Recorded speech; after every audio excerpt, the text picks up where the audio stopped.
आज हम एक नई कोर्स शुरू करने जा रहे हैं, वो है हमारा वीवीए माइक्रो पावर प्रोग्राम।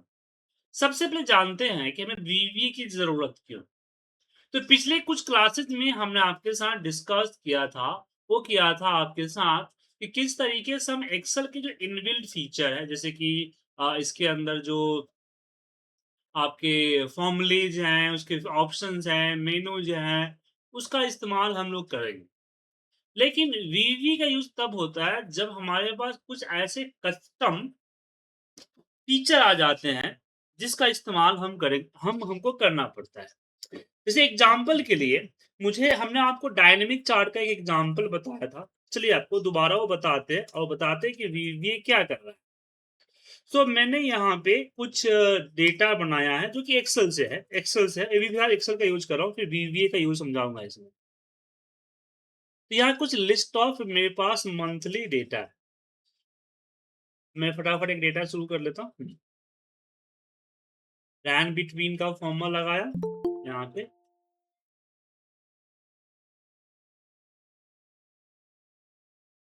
और यहाँ पे control R control D copy किया एंड यहाँ पे इसको पेस्ट कर उसके बाद पूरे डेटा को सेलेक्ट करते हैं। सेलेक्ट करने के बाद हम इसको ये हो गया डेटा। अब मेरा प्रॉब्लम क्या है कि मुझे इस पे चार्ट बनाना है। तो नॉर्मल जब चार्ट हम बनाते हैं तो एक कुछ इस तरह से चार्ट बनता है जिसमें समझना थोड़ा-सा मुश्किल है। अब मेरा जो रिक्वायरमेंट है कि मुझे पूजा और मोहन के बीच में या मोहन और पुनीत के बीच में कंपेयर नहीं करना। हमें पर्सन के मंथली सेल्स कंपेयर करने हैं कुछ इस तरह से। तो हमें रिक्वायरमेंट ये है कि मुझे हर पर्सन का मंथली सेल्स आ जाए। तो इसके लिए क्या करें? इसके लिए हम यहाँ पे ऑफसेट फ़ॉर्मूला का इस्तेमाल करते हैं कि ऑफसेट लगाया, यहाँ पे 1 लिख दिया मैनुअली और फिर यहाँ पे इक्वल करते हैं ऑफसेट। ऑफसेट में हमने इसको सेलेक्ट किया, कॉमा, ये रो रहा, कॉमा 0। तो ये क्या किया कि वो यहाँ ऊपर से 1 नंबर रो का डेटा दे दिया है। अब आगे ड्रैग करने से पहले हम इसको फ्रीज़ करके फिर ड्रैग करते हैं। तो एक वीलुकअप की तरह बन गया कि जो नंबर हम डालेंगे सीक्वेंस नंबर का दूसरा नंबर, तो मोहन का आ जाएगा तीसरा नंबर, पुनीत का आ जाएगा चौथा नंबर। इस तरह से जो नंबर डालेंगे ये ऑफसेट फ़ॉर्मूला उसका डेटा देगा। अब इस पे हम क्या कर रहे हैं कि यहाँ पे हम इंसर्ट करते हैं चार्ट। अब मैं चार्ट के अंदर ही ड्रॉप डाउन बनाना चाहता हूँ जो मैं सिलेक्ट हूँ क्योंकि मैं यहाँ पे मैनुअली 1 टू नहीं करना चाहता हूँ। तो यहाँ पे डेवलपर टाइप के अंदर इंसर्ट में ये हमारे पास कॉम्बो बॉक्स होता है। हमने इसको कॉम्बो बॉक्स को लिया, ट्राई किया, राइट क्लिक और यहाँ से चला गया कंट्रोल में। यहाँ पे वीवी प्रोग्रामिंग की कोई ज़रूरत नहीं है, बट इसके बाद पड़ेगी जो कि मैं बताने वाला हूँ। सेल लिंक में मैंने यहाँ पे कर दिया और 3D सेटिंग कर दिया। तो इससे क्या हुआ कि यहाँ एक ड्रॉप डाउन लिस्ट बन जाएगा, जो सेलेक्ट करेंगे उसका सीक्वेंस नंबर यहाँ पे टाइप हो जाएगा जो कि सेल लिंक और ओके किया। अब यहाँ पे हम जैसे ही पूजा सिंह सेलेक्ट करते हैं तो पूजा सिंह का डेटा आ गया। ये हम विदाउट वीवीए प्रोग्रामिंग से कर रहे हैं, ठीक है। बट मेरे बॉस का कहना था कि नहीं नहीं ये हम इस तरह ड्रॉप डाउन नहीं करें, मुझे कुछ इस तरह का चाहिए। मैं बताता हूँ। तो उन्होंने बोला कि तुम चार्ट बनाओ यहाँ पे और चार्ट को इस डेटा के अकॉर्डिंग फिट करो यहाँ। अब उनका कहना है कि मैं ड्रॉप नहीं करना चाहता हूँ, मैं कर्सर रखना चाहता हूँ। कि जैसे मैं यहाँ पूजा सिंह पे क्लिक किया तो पूजा सिंह के डेटा आना चाहिए। मोहन शर्मा पे क्लिक किया तो मोहन शर्मा का डेटा आना चाहिए। पुनीत पे क्लिक किया तो पुनीत का डेटा आना चाहिए। तो वीवीए माइक्रो प्रोग्रामिंग को यूज करने से पहले सबसे ज्यादा जो इम्पोर्टेंट होता है वो होता है हमारा प्रॉब्लम को समझना। प्रॉब्लम को समझना, समझे? तो सबको समझ में आया कि मुझे रिक्वायरमेंट क्या है? एक कहावत है ना, आवश्यकता है आविष्कार की जननी है। तो पहले आवश्यकता को समझना होता है ना। मनीष जी, हेलो मनीष हाँ पाल जी जी, सर। Yes sir. समझे? तो आवश्यकता ही आविष्कार की जननी होती है। तो फिर आवश्यकता को समझिए। अब इसके लिए अब एक्सेल में कोई ऐसा सिस्टम नहीं है कि आप क्लिक करें और आपका डेटा आए, कोई ऐसा सिस्टम नहीं। अब यहाँ पे हम एक्सेल की मदद से ड्रॉप डाउन बना सकते हैं, रिपोर्ट आ सकता है। बट एक्सेल की मदद से हम ये नहीं कर सकते। यहीं पे एक्सेल की लिमिटेशन खत्म हो और यहीं से वीवीए का शुरू हो। समझे?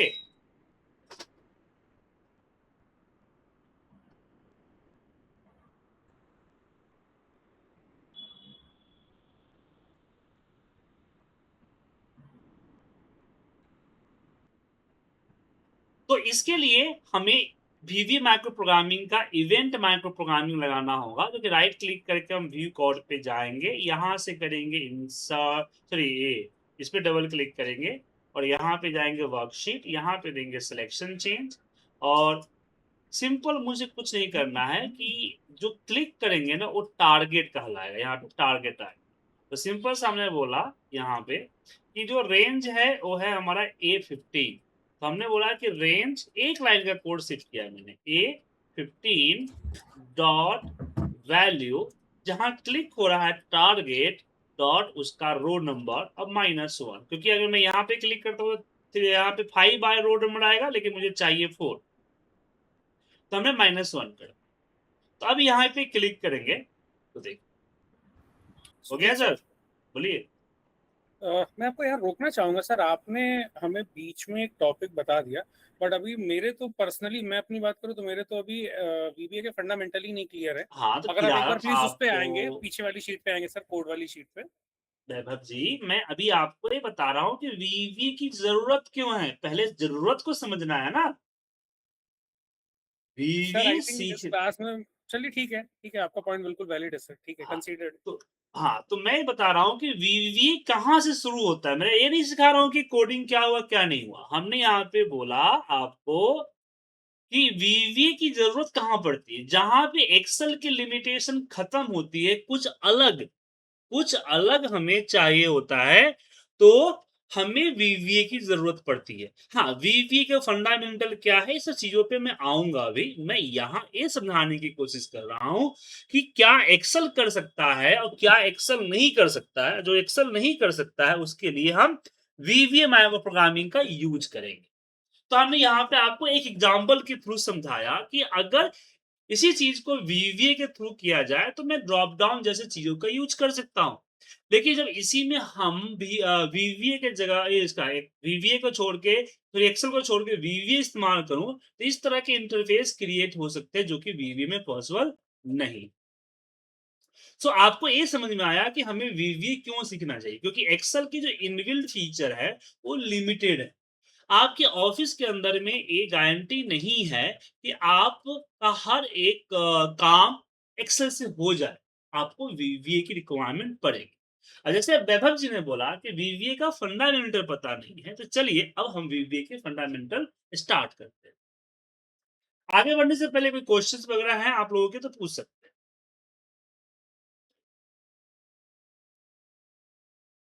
तो थोड़ी सी वीवीए की थ्योरी को समझते हैं। वीवीए इसका फुल फॉर्म होता है visual basic for application. Visual basic for application. अब कुछ लोग थोड़ी बहुत प्रोग्रामिंग से इत्तेफाक रखते होंगे तो इसको विजुअल बेसिक ना समझे। मतलब विजुअल बेसिक 6 होता है या विजुअल बेसिक स्टूडियो होता है या विजुअल बेसिक डॉट नेट होता है, ये ना समझे। क्योंकि इनकी मदद से आप क्या बनाते हैं, एक सॉफ्टवेयर बनाते हैं। बट वीवीए की मदद से आप सॉफ्टवेयर नहीं बनाते हैं। वीवीए के मदद से, क्योंकि इसमें एप्लीकेशन लगा है, वीवीए विजुअल बेसिक फॉर एप्लीकेशन, मतलब ये आपको एमएस ऑफिस जो होता है वो एमएस ऑफिस के अंदर ये सपोर्ट करता है। तो एमएस ऑफिस में क्या क्या है, एमएस वर्ड है, पावर पॉइंट है, एक्सेल है, आउटलुक है, एक्सेस है। इन पांचों में वीवीए प्रोग्रामिंग वर्क करता है, लेकिन पांचों के अंदर की जो प्रोग्रामिंग है वो अलग अलग होती है। लेकिन मैं जो आपके साथ डिस्कस करेंगे वो करेंगे एक्सेल वीवीए माइक्रो प्रोग्रामिंग।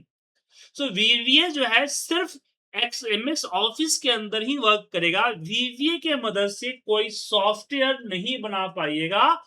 VBA के मदद से क्या बनाइएगा? वो बनाइएगा एक्सेल के अंदर इनबिल्ट फीचर।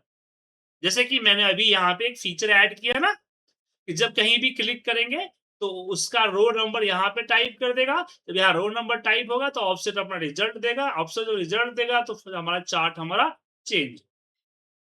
तो इस तरह के फीचर्स को हम डेवलप करते हैं, जो कि एक पर्टिकुलर फाइल के लिए वर्क करता है। जैसे ये जो क्लिक करने वाला फीचर है, वो सिर्फ हमारे बुक 1 में ही वर्क करेगा। अगर कोई नया फाइल खोलूँ तो वहाँ वर्क नहीं करेगा। उसके लिए वहाँ अलग से कॉल या क्रिएट करने का ऑप्शन करना पड़ेगा। सो इतना क्लियर हो गया? विजुअल बेसिक सिर्फ एमएस ऑफिस के लिए वर्क करता है। अब हम मान ले कि वीवीए एक फैक्ट्री है, उसका प्रोडक्ट क्या है? तो उसके मेजर 3 प्रोडक्ट है। पहला है माइक्रोज, दूसरा है फंक्शन और तीसरा है यूजर। ये 3 मेन पार्ट है। मतलब इसको समझिए कि वीवीए ट्रेनिंग के 3 सेक्शन है आपके, micro section, function section and user form section. तो मैक्रोस फंक्शन, अगर मैक्रोस की बात करें तो मैक्रोस क्या होता है कि अगर मुझे कुछ करना है और उसी चीज को बार बार करना है, जैसे मैं चाहता हूं कि बार बार मुझे सीट इंसर्ट करके फिर यहाँ पे सीट का नेम मुझे डेटा रखना, तो मैं एक ऐसा मैक्रो बनाना चाहता हूं कि ऑटोमेटिकली मेरे सीट का नाम डेटा 1, डेटा 2, डेटा 3, डेटा 4 करता चला जाए। तो इसके लिए हम अपनी प्रोग्रामिंग करेंगे। अब कैसे प्रोग्रामिंग करेंगे, क्या होता है, वो हम बात करेंगे। बस आपको यूज समझा रहा हूं कि माइक्रो होता क्या है। तो यहाँ पे CRT-SS के नाम से हम बनाते हैं और यहाँ पे लिखते हैं sheets dot add dot name और इक्वल टू हमने लिख दिया यहाँ पे डेटा और इसके साथ n% कर दिया शीट्स डॉट काउंट। ठीक है। अब मुझे अगर सीट ऐड करना होगा तो यहाँ क्लिक करके रीनेम करने की जरूरत नहीं है। ये जो माइक्रोज है इसको मैं रन करूंगा या शॉर्टकट इसका बना लूंगा, उस शॉर्टकट को प्रेस करूंगा। यहाँ से ऑप्शन में जाके शॉर्टकट भी बनते हैं। तो रन करते ही मेरा जो प्रोसीजर है, जो मैंने टाइप किया हुआ है कोड, एक ही लाइन टाइप किया, ऐसे बहुत सारे लाइन्स होते हैं, टाइप किया तो ट्रिगर कर गया और देखिए यहाँ पे डेटा 2 ऐड हो। नेक्स्ट टाइम रन करूंगा तो डेटा 3 हो जाएगा, उसके नेक्स्ट करूंगा तो डेटा 4 हो जाएगा, डेटा 5 हो जाएगा। इस तरह से वर्क करेगा। सो माइक्रोज क्या करता है कि हमें जो काम करना है उस काम का एक इंस्ट्रक्शंस या स्टेप कहिए, लाइन बाय लाइन हम कोड करके स्टोर कर लेते हैं। फिर किसी भी फाइल में, जैसे कि इसको अगर किसी और फाइल में यूज करना चाहे तो यहाँ भी यूज हो जाएगा फाइल। देखिए, किसी भी फाइल के इसी पीसी पे किसी भी फाइल के अंदर हम इसको रन करेंगे तो देखिए डेटा बना। ये माइक्रो का, माइक्रो को हम लोग ऑटो पायलट से भी कंपेयर कर सकते हैं। ऑटो पायलट होता है ना, सारे इंस्ट्रक्शंस आप कर देते हैं फिर ऑटोमेटिक फ्लाई करता है ना, तो उससे भी हम इसको जोड़ सकते हैं। अब बात करते हैं फंक्शन। फंक्शन जो एक्सेल के बने बनाए फॉर्मूलेज है वो तो आप इंप्लीमेंट करते ही हैं, बट सम टाइम हमें जरूरत पड़ती है अपने खुद के फॉर्मूलेज।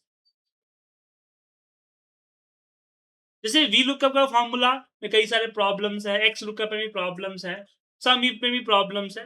तो ऐसे बहुत सारे फॉर्मूलेज हैं जिसमें हमें प्रॉब्लम होती है, तो हम अपने खुद के फॉर्मूलेज बना देते हैं। जैसे कि एग्जांपल कि मैंने कहीं से एक डेटा कॉपी किया कि डब्ल्यू यहाँ पे गूगल का, ठीक है। अब इसके ऊपर हाइपरलिंक लगा था, मैं यहाँ लगा रहा हूँ, लेकिन मान लीजिए यहाँ पे हाइपरलिंक लगा था कि www.google. ठीक है। ऐसे मेरा आईपीटी का है, आईपीटी आईपीटी एक्सेल स्कूल, इसके ऊपर हाइपरलिंक लगा है www.iptindia.com। तो ऐसे मैंने हजारों का डेटा लेके आया। अब मेरा बॉस बोला कि यार इसके अंदर जो हाइपरलिंक है ना यहाँ पे डाल, क्योंकि गूगल से पता नहीं चलता, तो कोई भी इसको हाइपरलिंक रिमूव कर सकता है ना यहाँ से। इसलिए मुझे इसका हाइपरलिंक यहाँ पे एक्सट्रैक्ट करना ताकि मेरा वेबसाइट स्टोर रहे। तो ऐसे केस में मैं राइट क्लिक करके एडिट हाइपरलिंक पे जाऊँगा, यहाँ से इसको कॉपी करूँगा, फिर यहाँ पेस्ट करूँगा। 2, 4, 5 तो हो जाएगा, लेकिन ये 2-4 हज़ार है, 10-20 हज़ार है, तो वहाँ पे वर्क नहीं करेगा। अब यहाँ पे एक्सेल की लिमिटेशन आ गई। अब एक्सेल में कोई ऐसा फ़ॉर्मूला है ही नहीं, हाइपरलिंक लगाने का प्रॉब्लम फ़ॉर्मूला है, हाइपरलिंक लाने का फ़ॉर्मूला नहीं है। क्या करें? तो इसके लिए फिर हम वीवीए की मदद से खुद के फ़ॉर्मूलेज़ बनाएँ। तो यहाँ पे फ़ॉर्मूले बनाते हैं कि फ़ंक्शन में हमने लिख दिया यूआरएल और इसके अंदर लिख दिया एन एज़ ए स्ट्रिंग और यहाँ पे सिंपल सा URL equal to n dot sorry n as a range करना चाहिए, स्ट्रिंग माफ़ी चाहूँगा। रेंज यहाँ पे एन डॉट हाइपरलिंक्स यहाँ पे हमने दे दिया 0 डॉट एचएच, बस एक लाइन में कोड कर दिया। अब यहाँ पे इक्वल यूआरएल हर बार मैं गलत कर देता हूँ, यहाँ पे 1 आ गया। तो खुद के हमने एक खुद का फॉर्मूला बना दिया यूआरएल नाम का, जो कि एक्सेल में नहीं था। अपना है, मेरे हिसाब से काम करता है। ये होता है आपका फंक्शन। फंक्शन मतलब आप अपने हिसाब से खुद के फॉर्मूलेज क्रिएट करें, दैट इज द फंक्शन। तो यहाँ आप मैक्रो समझ गए, फंक्शन समझ गए। इसमें कोई कंफ्यूजन है आप लोगों को?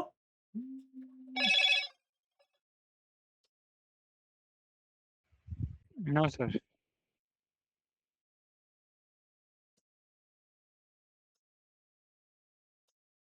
आपको आशीष गुप्ता जी, मनीष जी और बाकी लोग? सर आप पहले ये तीनों फंक्शन मतलब तीनों जो मॉड्यूल्स हैं एक बार बता दीजिए, फिर मैं मतलब फिर मैं बोलता हूँ आपसे। उसके बाद आता है इंटरफेस। इंटरफेस क्या होता है कि कई बार हम लोग बहुत कॉम्प्लिकेटेड रिपोर्ट्स को बनाते हैं। उसमें कई सारे तरह-तरह के हमें मैक्रोज़ और इनपुट आउटपुट चाहिए होता है। ऐसे केस में हमें एक पॉपअप चाहिए, एक इंटरफेस चाहिए। जैसे कि यहाँ पे जब मैक्रो पे क्लिक करते थे, पॉपअप आया ना, जहाँ पे हमें बटन्स पे चूज़ करते हैं, यहाँ से सेलेक्ट करते हैं। इस तरह की कोई इंटरफेस क्रिएट करना है, जहाँ आपके हिसाब से वैलिडेट होके काम हो, वो हमारा यूज़र फॉर्म कहलाता है। अब इसका एग्ज़ाम्पल बनाने में तो टाइम लगेगा, बट बना हुआ एग्ज़ाम्पल आपको दिखा देता हूँ।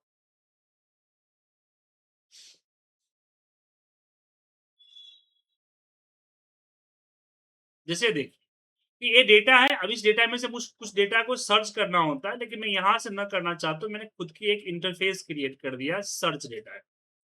जहाँ हम अपने जो भी इनपुट चाहिए, उस इनपुट को यहाँ पे फिट करेंगे और जैसे यहाँ पे सर्च करेंगे, मेरा पूरा डेटा इससे रिलेटेड साउथ एंड या आपका टैबलू का और पूजा का डेटा आ गया। आ गया? अब मान लीजिए मुझे इस डेटा को चेंज करना है, जैसे क्लिक करेंगे यहाँ चेंज करने का ऑप्शन आएगा, यहाँ से अपडेट कर सकते हैं, डिलीट कर सकते हैं, ये ऑप्शन। तो ये कहलाया यूजर फॉर्म। यूजर फॉर्म का मतलब है कि आप इसको अपने जैसे नॉर्मल सॉफ्टवेयर वगैरह होता है ना, उस तरह के सॉफ्टवेयर वगैरह से इसको डिजाइन करके और इसके अंदर आप अपना सारा कोड फिट करते हैं, उसके हिसाब से वो आपका इवेंट करता है। तो 3 पार्ट में वीवी माइक्रो प्रोग्रामिंग बटा हुआ है। सबसे पहला जो कि मेन है, वो है आपका मैक्रोज़, जिसमें आप मोस्टली कोडिंग जो सीखेंगे मैक्रोज़ प्रोग्रामिंग के अंदर सीखेंगे। फंक्शंस, फंक्शन जो एक्सेल में या फिर यूजर फॉर्म को या मैक्रोज़ को सपोर्ट करने के लिए एडिशनल इस्तेमाल करते हैं, ताकि हमें कोडिंग बार-बार ना करना पड़े, वो हमारा फंक्शन कहलाता है। और यूजर फॉर्म, इसको कह सकते हैं इंटरफेस, यूजर इंटरफेस या पॉपअप बोल लीजिए कि पॉपअप बनाने के लिए हम फंक्शन का यूज करते हैं। अब पूछिए, आप लोगों के पास जो डाउट है, फिर हम आगे बढ़ेंगे।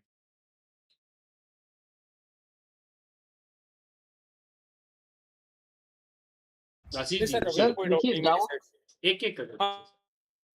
बोलिए आशीष जी।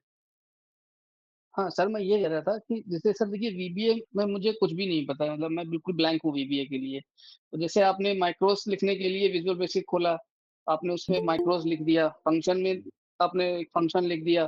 मुझे मतलब जो ये सब लिखना बताऊँगा, है वो ये सब कैसे? वो अच्छा, आपको अच्छा, क ख ग सिखाऊँगा। अभी जस्ट इंट्रोड्यूस कर अच्छा, रहा हूँ अच्छा। ना सर, इसके बारे ठीक में है, जब ठीक है, देखिए, ठीक है, ठीक है, ठीक है सर। जैसे आप कोई मूवी देखने जाते हैं तो पहले मूवी का ट्रेलर, पोस्टर देखते हैं ना सर? बिल्कुल, बिल्कुल सर। तो ये तो ट्रेलर था। तब डिसाइड करते हैं कि हाँ, ये मूवी देखने लायक या नहीं है। राइट। हमारे तो उसी तरीके से अभी आज हम आपको वीवीए प्रोग्रामिंग का इंट्रोडक्शन दे रहे हैं ताकि आप मोटा-मोटी वीवीए के बारे में जान जाओगे, तो फिर आप हुँ। रिलेट कर पाओगे कि क्या अब मैं अपने ऑफ़िस में, मेरे काम में मुझे किस तरह से सपोर्ट करेगी, उसी हिसाब से फिर आप एफर्ट, टाइमिंग, प्रैक्टिस लगाओगे। सर अभी ठीक है आपके सर। वीबीए के और भी बैचेस चल रहे हैं क्या? नहीं, एक ही है। नहीं, आपने 1-2 दिन पहले भी डाला था ना, एक लाइव वीडियो डाली थी, मैंने देखा था आपका। उस sir VBA day top two class डाला था आपने कोई। हाँ, वो चलता है और वो ये है 1 टू 1 क्लास चलता है ना। ये ग्रुप बैच वीवीए का एक ही है। अच्छा, अच्छा, अच्छा, ठीक सर। देखिए मेरे पास क्या है ना कि 5 बैचेज़ जो है वो ग्रुप बैचेज़, उसमें इस तरह से चीज़ें स्टार्ट होती रहती है। और बाकी मेरे 10 बैचेज़ जो है वो हमारी 1 टू 1 क्लासेस की है, जिसमें 1 स्टूडेंट और 1 होता है, जिसके लिए मैं फेमस हूँ। जिसके लिए मैं फेमस हूँ उसको कैसे छोड़ सकता हूँ सर? हुँ। सो उसकी रिकॉर्डिंग में हम जैसे कि द दिन में 15 क्लासेस हमारी चलती है, 15 में से 3-4 क्लासेस उठा के हम यूट्यूब पे डाल देते हैं। चलिए आगे बढ़ें? अब यहाँ पे 2 चीज़ें आती है कि हम वीवीए का इस्तेमाल कब करेंगे और किसके लिए करें? कब करेंगे इसका मतलब है कि आपके पास कुछ ऐसा काम जो रिपीटेड है या लेंदी है। जैसे कि यहाँ मुझे यूआरएल निकालना था और मेरे पास 2 ही था, तो मैं वीवीए प्रोग्रामिंग क्यों बनाऊँगा? एक नया फ़ॉर्मूला क्यों बनाऊँगा? मैं राइट क्लिक करके यहीं से निकाल लूँगा। लेकिन यही मुझे अगर 100, 200, 500 ईमेल आईडी निकालने हो यूआरएल निकालने हो, तो टाइम लगेगा। ऐसे केस में यहाँ पे हम वीवीए प्रोग्रामिंग का इस्तेमाल करेंगे।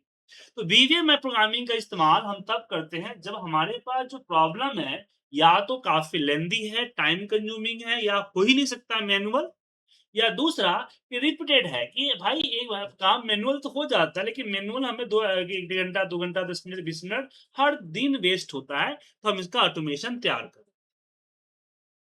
जैसे अगर आपको कहीं जाना हो, तो आपको गाड़ी चाहिए, तो आप गाड़ी के बगैर जा ही नहीं सकते हो, तो आप गाड़ी लोगे। दूसरा कि आपको डेली जाना पड़ता है और डेली पैदल जाना या किसी और की गाड़ी लेके जाना मुश्किल है, तो आप अपना गाड़ी खरीदोगे। अब आपको ऑफिस 1 महीने, साल में 1 आध दिन ऑफिस जाना होता है, इसके लिए आप ऑफिस जाने के लिए गाड़ी खरीदोगे। ये तो आपकी रईसी हो सकती है या बेवकूफ़ी हो सकती है। क्या? तो सेम थिंग यहाँ पे होता है कि हमें प्रोग्रामिंग करने की से पहले इस चीज़ को जानना होता है कि ये जो हम प्रोग्रामिंग जिसके लिए कर रहे हैं, क्या इससे हमारा टाइम सेव होगा कि नहीं होगा? या ऐसे ही शौकिया तौर पे कर रहे हैं, ये आपको जानना होगा पहले।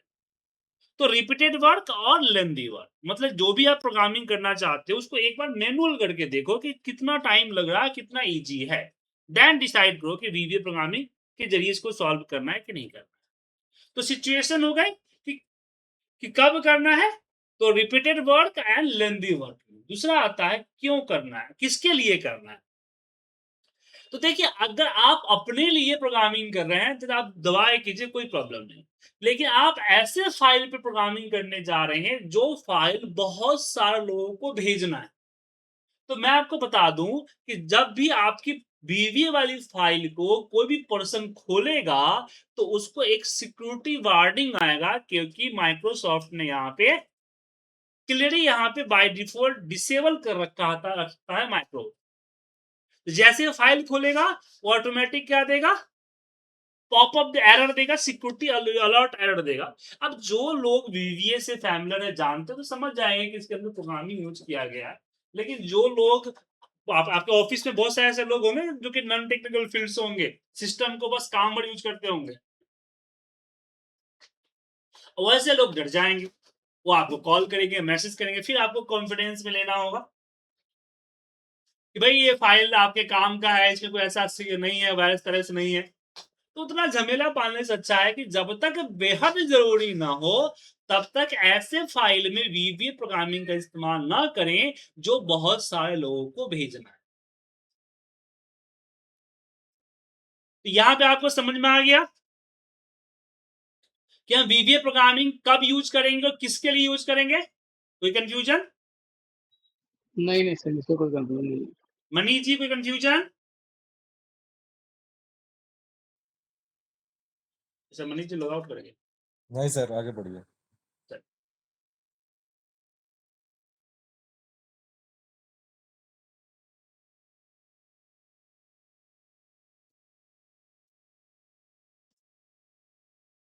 अब इसमें आगे हम बढ़ते हैं कि वीवीए प्रोग्रामिंग करने के लिए हमें क्या प्रिपरेशन करनी। अब यहाँ पे बेसिक शुरू होता है आशीष जी।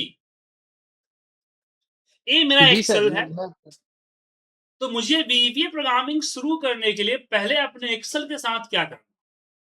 सबसे पहले एक्सेल में आपके पास डेवलपर टैब होना चाहिए। क्या होना चाहिए? Developer tab. ये बाय बिल्कुल सर। डिफॉल्ट नहीं होता है। इसको लाने के लिए फाइल के अंदर ऑप्शन के अंदर जाना है आपको, यहाँ पे कस्टमाइज रिबन, और यहाँ डेवलपर टैब पे क्लिक कर दीजिए। क्लिक करते यहाँ पे डेवलपर आ जाए। अब यहाँ पे क्वेश्चन आता है कि क्या डेवलपर टैब के लाए बगैर काम नहीं हो सकता? हो सकता है काम, लेकिन नेविगेशन के लिए आपको इसकी जरूरत पड़ेगी। ठीक है। अब यहाँ पे ठीक है सर। दूसरा आता है कि आपका जो माइक्रो सिक्योरिटी डेवलपर के अंदर यहाँ पे माइक्रो सिक्योरिटी, इसको यहाँ पे एनेबल करना, बाय डिफॉल्ट डिसेबल होता है। तो अनेबल करेंगे तो आपके माइक्रोज वगैरह बाय डिफॉल्ट रन होगा, नहीं तो फिर दिक्कत होगी, बार बार उसको आपको मैनुअली अनेबल करके रन करना पड़ सकता है। तो इससे इवेंट माइक्रो प्रोग्रामिंग वगैरह से क्लिक किया तो चेंज हुआ, इसको इवेंट माइक्रो प्रोग्रामिंग कहता है, वो वर्क नहीं करेगा। सो अनेबल करना चाहिए। लेकिन यहाँ पे ध्यान रखिएगा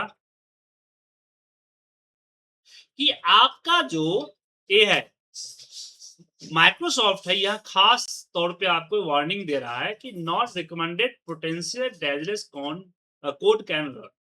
तो इससे आपको वायरस टाइप का कोड भी रन होने का खतरा है। सो अनेबल करने से पहले थोड़ा सा ध्यान जान लीजिए। अगर आपने अनेबल कर दिया तो अब आपको थोड़ा सा सतर्क रहना है। सतर्क मतलब जब कोई फाइल भेजा, तो अगर फाइल की टाइप .xlsx है, मतलब कि एक्सेल वर्कबुक है, तो सिर्फ डेटा लोड करता है, इसको आराम से ओपन कीजिए, डरने की कोई बात नहीं। लेकिन अगर किसी ने आपको एक्सएलएस एम भेजा, इसका नाम होता है माइक्रो अनेबल वर्कबुक, इसके अंदर डेटा भी स्टोर होता है और कोड भी स्टोर होता है, तो सोच समझ के खोले। तीसरा फाइल आता है .xlsa। XLSA ये होता है एड इंस फाइल। क्या होता है? एड इंस फाइल, मतलब कि ये जस्ट डेटा कोड को ही यूज करता है, इसके अंदर डेटा वगैरह नहीं होता। तो मेरा सजेशन ये है कि XLSA को अनट्रस्टेड सोर्स से फाइल अगर आया है या इंटरनेट वगैरह से आप डाउनलोड कर रहे हैं, तो बिल्कुल ही रन ना करें, इसको ओपन ना करें। अगर ए है तो ट्रस्टेड सोर्स से तो ओपन किए से मैं भेजता हूं तो मेरे साथ कोडिंग वगैरह जाता है, डेटा जाता है, तो आप उसको ओपन कर सकते हैं। ठीक है, तो ध्यान रखिएगा। लेकिन मान लीजिए कि आपको खोलना जरूरी है, अनट्रस्टेड से आया है, आपको डर भी लग रहा है और आपको फाइल को खोल के देखना भी जरूरी है, तो सबसे पहले अपना माइक्रो सिक्योरिटी को डिसेबल कीजिए, फाइल को रीओपन कीजिए, देन चेक कीजिए। समझ गए? तो माइक्रो सिक्योरिटी अनेबल करने के बाद किन बातों पे ध्यान रखना है, रोहित जी बताएंगे, समझाएंगे मुझे आप? सर फाइल का फॉर्मेट देखना है, एक्सेल एस एक्स है, एक्सएस एम है या एक्सएस ए है। क्यों ध्यान रखना है? Due to security reason sir.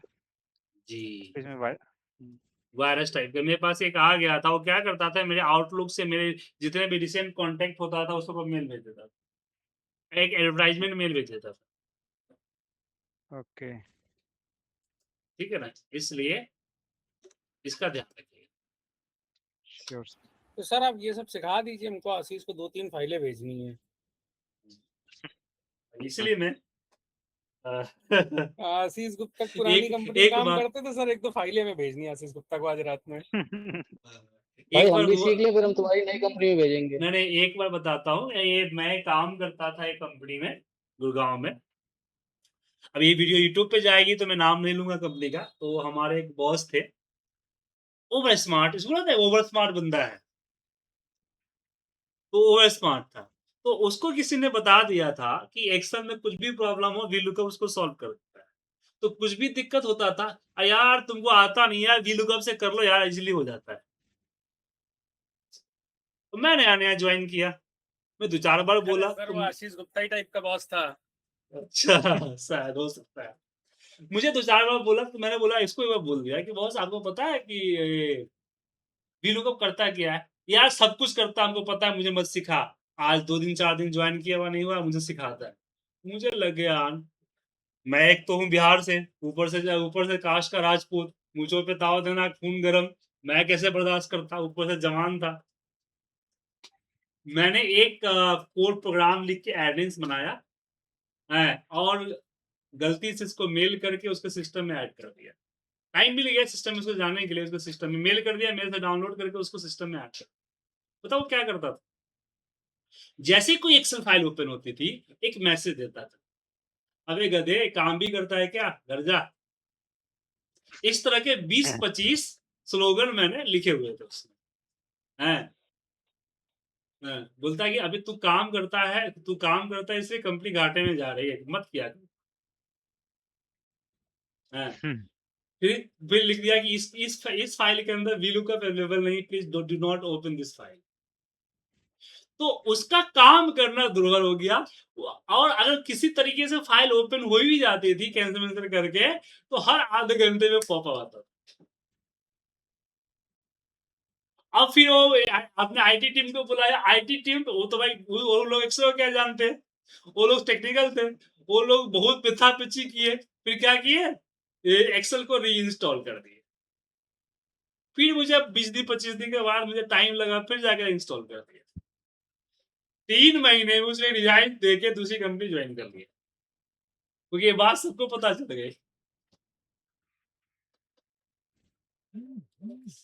तो इसलिए जो है आप इसका यूज करें, इसका मतलब कि सिक्योरिटी रीजन को ध्यान में रखें, ठीक है। राइट। चलिए आगे बढ़े। मैं भी जिस दिन सीख जाऊंगा वैभव को ऐसी ऐसी फाइल बना के भेजूंगा। तो यहाँ पे ये हो गया, तो ये समझ गया। लेकिन ध्यान रखिए, ये सेटिंग वन टाइम करना है और डेवलपर टैब भी वन टाइम लाना है। अगला जो चीज है वो आपको हर बार करनी है, वो होता है आपका फाइल को सेव कर। अब बोलेंगे सर फाइल सेव करना कौन सी बड़ी बात? फाइल सेव करना माइक्रो अनेबल वर्कबुक में, किसमें? ये माइक्रो अनेबल वर्कबुक। जनरली क्या होता है कि हमारा फाइल सेव होता है excel.xlsx में, ठीक है। और XLSX जैसे मैं भी बताया कि सिर्फ डेटा कैरी करता है, किसी तरह का रिपोर्ट कैरी नहीं करता है। इसलिए ये ध्यान से आप लोग रखिए, जब भी माइक्रो प्रोग्रामिंग कोडिंग करें उससे पहले, क्योंकि बाद में आप भूल जाइएगा। बाद में भी कर सकते हैं लेकिन आप भूल जाइएगा, ठीक है।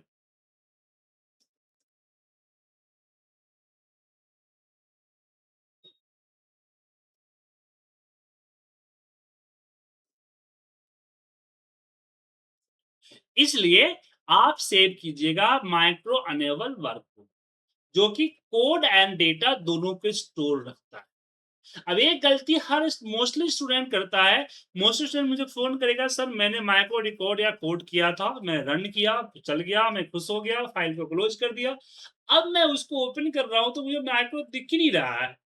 तो मैं एक ही सवाल पूछता हूँ कि फाइल का टाइप क्या है, तो बोलता है .xls। तो मैंने क्या सिखाया था पहली क्लास में कि एक्सएलएस फाइल डेटा कैरी नहीं कर, डेटा कैरी करता है, कोड कैरी नहीं करता है। इसलिए ये गलती आपके वजह से नहीं होनी चाहिए, ठीक है। सो फाइल को हमेशा किसमें सेव करना है? .xlsx। ये तो हो गई प्रिपरेशन।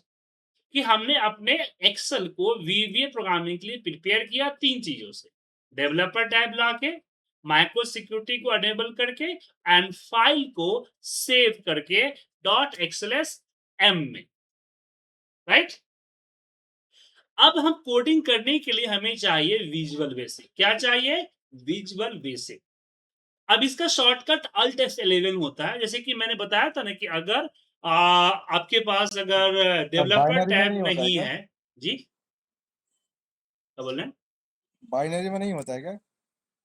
नहीं, अच्छा, बाइनरी करते हैं तो बाइनरी में भी वीवीए का होता है। देखिए जो भी प्लेटफॉर्म्स में अनेबल लगा हुआ है, बाइनरी आ गया वर्कबुक, ये आपका एक्सेल सेव नहीं करता है, डेटा कोड सेव नहीं करता है। हाँ, ये पुराना वर्जन है, कोड सेव करता है, लेकिन इसमें लिमिटेशन होती है।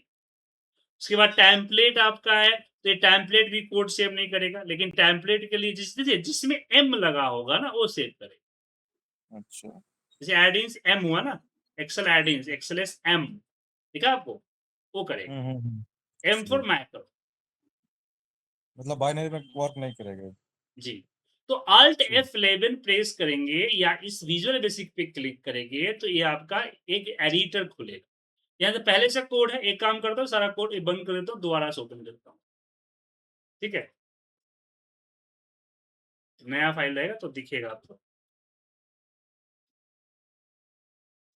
मैंने एक न्यू वर्कबुक लिया, एक्सेल ने अपना चेंज किया इंटरफेस,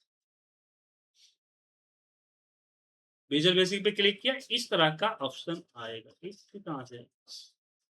ये कोड कहाँ से आएगा? एक तो बंद है सारा, वो यूजर फॉर्म खुला हुआ था, देखिए कुछ इस तरह का विंडो दिखेगा। जैसे आप विजुअल बेसिक पे क्लिक करेंगे या अल्ट F11 करेंगे, एक नया खुलेगा, इसका नाम है विजुअल बेसिक एडिटर। अब आपको ऐसा नहीं है कि आप जाके गूगल पे सर्च करने लगे, ये आपके एक्सेल के साथ इनबिल्ड होता है, आपको इंस्टॉल करने की जरूरत नहीं है। लेकिन मे बी समटाइम आपके पीसी में नहीं हो सकता है। क्यों? क्योंकि कुछ कंपनी जैसे हैं जो कि वीवीए प्रोग्रामिंग को डिसेबल कर देते हैं जब वो बाय करते हैं सॉफ्टवेयर, या फिर जो भी किसी भी तरीके से इस सर्विसेज को डिसेबल कर देते हैं। तो आपके सिस्टम में अगर विजुअल बेसिक नहीं आ रहा है या फिर अल्ट F11 प्रेस करने से कुछ नहीं खुल रहा है, इसका मतलब है कि आपकी कंपनी ना ही चाह रही है कि आप वीवी ऑटोमेशन करें। समझ गए? लेकिन जनरली अल्ट F11 या इस विजुअल बेसिक जो डेवलपर टैब में होता है उस पर क्लिक करने से आ गया। ठीक है। अब जो कोडिंग करना है वो क्या, अब यहाँ पे जो लिस्ट होगा, देखिए यहाँ जो ये दो तीन चीजें चाहिए होगा। पहला आपका प्रोजेक्ट एक्सप्लोर चाहिए, दूसरा प्रॉपर्टी शीट चाहिए। ये डिफॉल्ट होता है। अगर मान लीजिए किसी ने यहाँ से कट करके हटा दिया, गलती से हट गया या हटा हुआ तो आप यहाँ प्रॉपर्टी का सिंबल दिख रहा है, इस पे क्लिक कर ले, या इंसर्ट इसके व्यू के अंदर ये रहा, इसका शॉर्टकट भी है, ठीक है। इस पे क्लिक किया और यहाँ पे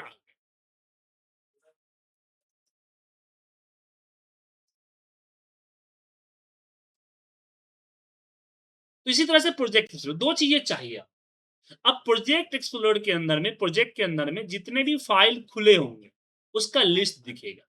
जैसे मैं एक और फाइल खोल देता हूं, यहाँ पे देखिए लिस्ट दिखेगा, यहाँ लिस्ट दिखेगा। तो आपको पहले डिसाइड करना है कि आपको किस फाइल में कोडिंग करनी है। मुझे बुक 4 में करना है या बुक 5 में करना है, उसको क्लिक करके प्लस से आप एक्सटेंड करेंगे तो बुक 4 या बुक 5 जो भी आपने किया उसके अंदर जितने भी सीट्स होंगे उन सीट का लिस्ट आपको दिखेगा।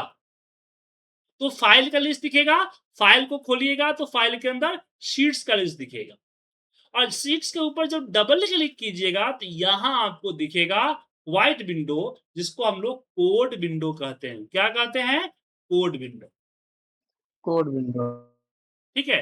तो प्रोग्रामिंग हम यहां भी कर सकते हैं, बट मैं किसी भी सीट के ऊपर डबल क्लिक करके प्रोग्रामिंग करने का नहीं बोलूंगा। इसके पीछे रीजन क्या है? क्योंकि अगर मैंने सीट को डिलीट कर दिया, सीट 1 का, तो आपका कोड भी डिलीट हो जाएगा, और हम सीट तो डिलीट करते रहते हैं। इसलिए प्रोग्रामिंग करने के लिए हमें इंसर्ट करना है मॉड्यूल। क्या इंसर्ट करना है? मॉड्यूल। मॉड्यूल इंसर्ट करने के बाद यहाँ पे आपके पास वाइट विंडो आएगा, यहाँ पे प्रोग्रामिंग करना है। तो मैं बनाना चाह रहा हूं मैक्रोज। तो मैक्रोज की स्टार्ट होता है सब से, सब फॉर सब्जेक्ट, ये रिजर्व वर्ड है, याद रखना है। स्पेस देने के बाद आपको अपने मैक्रो का नेम लिखना है, जो भी नाम, जैसे मैंने लिख दिया टेस्ट। फिर ब्रैकेट ओपन और ब्रैकेट क्लोज करना है, और जैसे एंटर प्रेस कीजिएगा एंड सब यहां ऑटोमेटिक आ जाए। और साथ में आप एक्सेल की इस माइक्रो लिस्ट में देखेंगे तो टेस्ट नाम का माइक्रो रिफ्लेक्ट करे। तो माइक्रो बनाने का तरीका क्या है कि आप विजुअल बेसिक के मॉड्यूल इंसर्ट करके यहाँ पे लिखेंगे सब टेस्ट और ब्रैकेट ओपन क्लोज करके एंटर प्रेस करेंगे तो यहाँ आपके सामने माइक्रोज आ जाएगा। अब माइक्रोज नेम लिखने के भी कुछ रूल्स हैं, जैसे कि माइक्रोज नेम के अंदर में कोई space, dot, dash, minus, plus, ऐसे कोई भी स्पेशल कैरेक्टर नहीं होना चाहिए, सिर्फ अंडरस्कोर आप लगा सकते हैं। अगर आपने कुछ लगा दिया, जैसे स्पेस लगा दिया, तो आपको यहाँ पे कंपाइल एरर देगा, ठीक है, इसलिए इसका ध्यान रखिएगा, पहला। दूसरा रूल, एक नाम के दो मैक्रो नहीं हो सकते। एक नाम के दो मैक्रो अगर लगाइएगा, जैसे रन करने के लिए चाहिएगा, तो यहां आपको बोलेगा डुप्लीकेट, ठीक है ना। एक नाम के दो मैक्रो नहीं होगा। तीसरा रूल ये होता है कि ये 3 डिजिट का, 3 कैरेक्टर अल्फाबेट का नाम नहीं होना चाहिए। राजवन नाम गलत है, क्यों? क्योंकि जैसे मैं इसको रन करने जाऊंगा, राजवन नाम का रेफरेंस पे पहुंच जाएगा, क्योंकि 3 कैरेक्टर का रेफरेंस भी होता है आपका, 3 कैरेक्टर और नंबर। तो हाँ, राजू चलेगा, 4 डिजिट चलेगा, राजू 1 चलेगा, राज 1 नहीं चलेगा, क्योंकि 3 कैरेक्टर तक का आपका कॉलम का एड्रेस। तो यहां आपने क्या सीखा कि हम मैक्रो कैसे डिक्लेयर करेंगे और कहां डिक्लेयर करेंगे, और डिक्लेयर करते समय हम नाम का कैसे ध्यान रखें। कोई कंफ्यूजन? सर ये नेमिंग वाला पार्ट क्लियर नहीं हुआ। इसका क्या वाला पार्ट? ये नेम, हाँ है राजू तो और नेम, राज। नेम ये सर जैसे यहाँ पे देखो, यहाँ देखो, ये राज 1। सर यहाँ नेम नेम का भी और प्लस ये मैक्रो जो बनाया है, तो मैक्रो कुछ काम करने से पहले क्या करना है वो तो डिसाइड करके बनाएंगे। मैक्रो वो तो क्यों बाद बनाया में बता, हमने, वो तो क्या बाद रीजन? में बताऊंगा आपको। मैं अभी जस्ट माइक्रो डिक्लेयर करना सिखा रहा हूँ। देखिए, राज ठीक है 1 नाम का रेफरेंस है, राज 1 नहीं दिखा आपको, RAG राज और 1 नहीं दिख रहा है सर। तो A1 हाँ B1 C1 थोड़ी आप मैक्रो का नाम दे सकते हो, तो सेल नेम होगा। अच्छा हाँ। दूसरी तरह से राज 1 सेल नेम हो गया आपका, क्योंकि आपका एक कॉलम का जो लास्ट कॉलम 3 कैरेक्टर का है ना, XFD1। तो ऐसे आपको मुझे देव 1 करना है, DEV, आपको देव 1 नाम लग रहा है कि मेरे बेटे का नाम है, लेकिन नाम नहीं, साथ साथ रेफरेंस भी है। और मुझे रोए करना है, रोए 1, तो रोए भी एक तरह से नाम है, रेफरेंस है। रोए 3, रोए 5। मतलब 3 ही कैरेक्टर के बाद नंबर हो सकता है, मतलब 4 कैरेक्टर नहीं हो सकता ना। 4, हाँ 4 कैरेक्टर नाम एक्सेप्ट कर लेगा, 4 कैरेक्टर का रेफरेंस नहीं ना। सिंपल सी अच्छा बात 3 का। समझिए, यहाँ पे जो नाम दीजिएगा ना, उस नाम हाँ को खोजेगा कि इसका कोई रेफरेंस तो नहीं है, अच्छा सेल एड्रेस तो नहीं है। अगर सेल एड्रेस होगा तो सेल एड्रेस को रीड करेगा, नहीं तो मैक्रो रीड करेगा। सिंपल से बात। सेल एड्रेस मैक्सिमम 3 कैरेक्टर का होता है ना, इसलिए नहीं जी ले पा रहे। बिल्कुल, अब आपने ठीक है। सही समझा। लग रहा है बादाम खाते हैं आप। अच्छा। ठीक है रोहित जी, अर्षद जी, समझ में आ गया। Clear sir.